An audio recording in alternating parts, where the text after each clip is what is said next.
Alright, this is going to be a little bit of a rough video and everything, but it's just going to be me and a camera and just sitting and talking for a little bit. So, hi, I'm Glitch Flux. Maybe some people know me. I doubt that this is going to get outside of the usual friend circle, but I am a fur that has been in the fandom for over 18 years now. And I want to weigh in a little bit on the no exposed skin rule. Yay, everybody is just going on and on and on about this new rule. But one of the things that I want to point out is that people probably just haven't been reading the rules for over a decade. So, last night on Contacts Plus, not really shouting it out all that much, putting all of the beginning stuff out of the way that people can easily cut it out because I don't really care. I just want to fact check on this.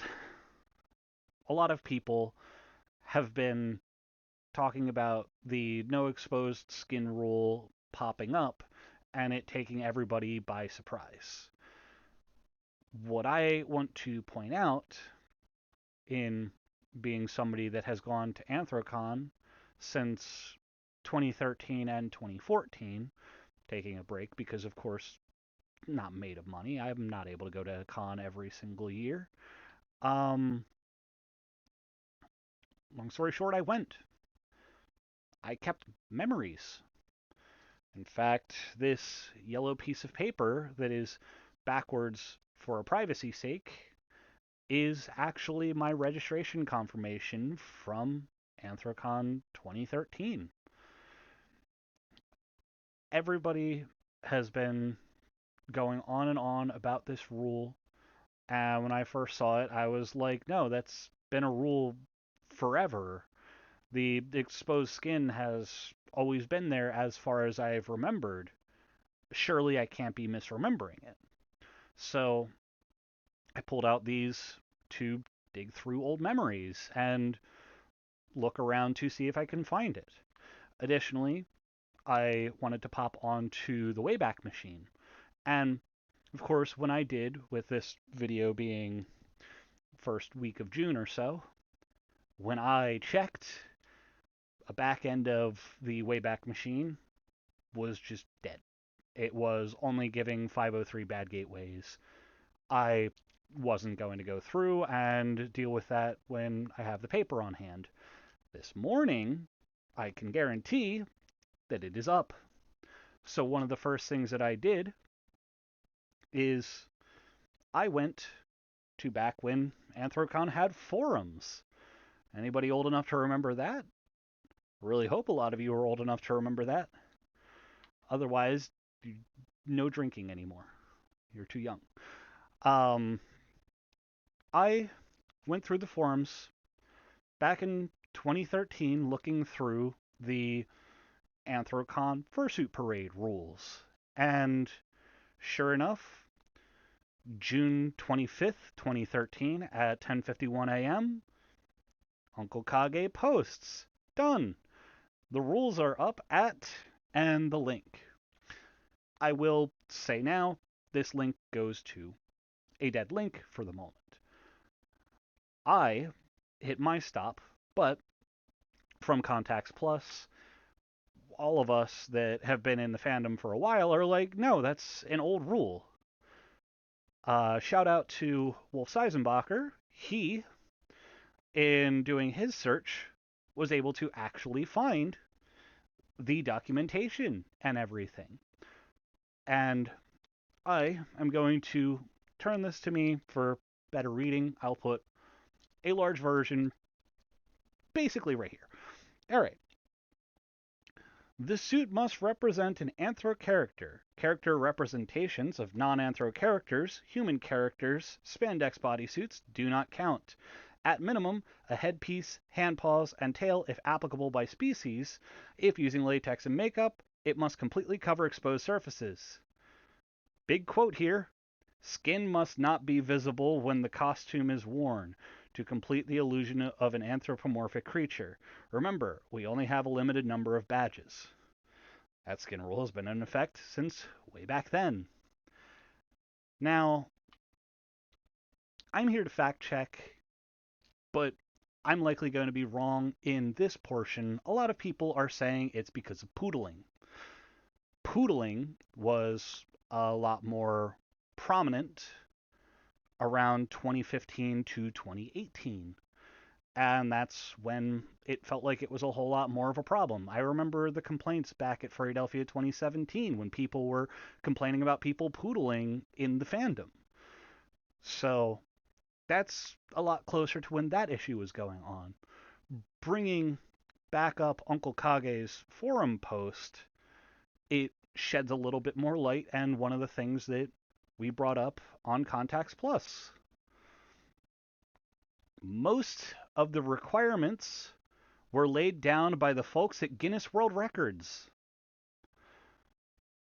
With that, that is because if anybody else remembers going to conventions in 2013, Anthrocon 2013 is in the Guinness Book of World Records for the largest gathering of mascot costumes. It had a bunch of requirements. Those requirements were by Guinness Book of World Records in order to have the total count. Now, with that, we can ignore the Guinness Book of World Records thing on it. It mentions badges. I remember back during Anthrocon 2013 and Anthrocon 2014, Grandma Kage sitting at the edge of the table and giving people their fursuit badges. Even Wolf remembers, because Wolf dug through with his memories being 2013, he remembers suiting during that year. And he's also shown photos of him in the fursuit parade and him in the giant photo of all of the fursuiters. Grandma Kage was handing out badges. I remember learning the requirements back then because I was curious how my little brother got a badge, because he was in a bat costume with a little green tail. I honestly think it was because Grandma Kage was like, oh, that's the most adorable thing. Here you go. You are officially a fursuiter. Which is fair. He was really young when that went on. I was a minor my first two Anthrocons. So him being my baby brother, who is now a full fursuiter, it it makes sense that he'd get a badge. He was a little child. He wasn't going to walk the parade anyway. But with the parade and the requirements, and that being the main topic, I hadn't gone through archive. What I went through was my physical memories. So with this, I couldn't find the parade route and anything for that documentation in my 2013 bag, but in the 2014 bag, I found Anthrocon 2014 Fursuit Parade. The route, the time that it is, bunch of details on it. This piece of paper is important because it physically shows that the rules were there. On the back, and I will approach a little bit closer so that I can point this a little cleaner. Fursuit badge, photo, and parade guidelines. So if we just go a little closer, it must completely cover, here, let's get a little closer over here. It must completely cover exposed surfaces. Skin must not be visible when the costume is worn. I'm not here to give any opinions on it. Again, I'm only here to fact check. And the fact is, this isn't a new rule.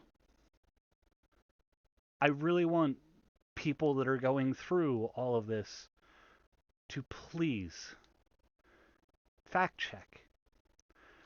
check the rules from prior years. Go through the forums. Go through the con books. Dig through some of the furry history. One of the things that I have loved, if you dig through the furry history far enough, you get recipes. One of my favorites is there's just a recipe for mead as, I want to say, the holy liquid. Um, I have it somewhere in my archive. Some of my other friends definitely have it from doing a bunch of furry history work. But if you're going to complain about a new rule, check that it's new. If you want to complain about something, have as many of the facts as possible. Have your research. Don't don't just spout what you see on Blue Sky, Twitter, if anybody's still on that. I hope people aren't. But again, check. Is this factual? I've I've been Glitch Flux. I don't think this is going to get really far out, and honestly, I expect most of this to be cut up and shared in other people's posts and people spouting on more and more of how the fandom is falling apart and things like that. It's always been falling apart. But I hope you have a good day.